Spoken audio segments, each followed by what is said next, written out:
Aujourd'hui, j'aimerais vous parler d'une réalité que beaucoup vivent sans toujours s'en rendre compte, le fait de prêter des intentions aux gens.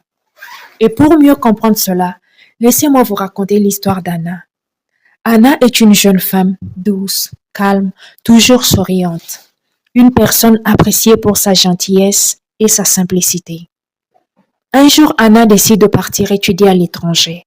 Avant son départ, elle fait le tour de sa famille pour dire au revoir, y compris à sa cousine Carla, avec qui elle partage une belle complicité. Anna arrive dans son nouveau pays. Tout est différent, la langue, le climat, le rythme de vie. Les journées deviennent longues, chargées, parfois épuisantes. Et sans qu'elle s'en rende compte, les appels se font plus rares, les messages aussi. Le temps passe.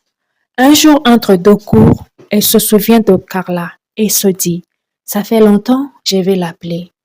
Le téléphone sonne. Carla décroche, mais sa voix est froide, distante. Bonjour Carla, ça fait longtemps, j'ai pensé à toi, dit Anna, sincèrement heureuse de reprendre contact. Mais Carla répond, sur un ton piqué. Ah, c'est aujourd'hui que tu t'es enfin souvenu de moi.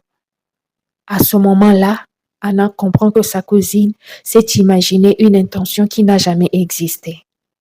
Elle n'a pas posé de questions, elle a simplement interprété le silence. Lorsqu'une personne devient distante ou silencieuse, notre esprit cherche des réponses et bien souvent, il les invente. Il m'ignore, il tient plus à moi. Il le fait exprès. Sans vérifier, on commence à y croire. On souffre, on se ferme. Alors qu'en réalité, on réagit à une histoire que l'on sait soi-même raconter. Prêter des intentions peut créer une distance là où il n'y avait aucun problème.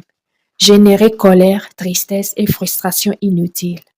Transformer un simple malentendu en véritable rupture. On finit par se battre contre une version imaginaire de l'autre. Et si, au lieu de supposer, nous choisissions simplement de demander? Un simple message peut éviter des semaines de froideur. Le silence ne veut pas toujours dire rejet. Il peut cacher la fatigue, le stress, les soucis, le trop-plein.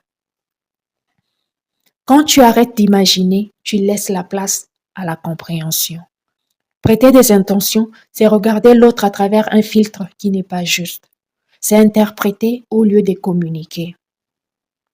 Alors, avant de tirer des conclusions, choisis d'écouter. Avant de juger, choisis de comprendre. Avant de t'éloigner, choisis de dialoguer. Car la paix ne dépend pas de ce que les autres font, mais de la manière dont toi, tu décides de les percevoir.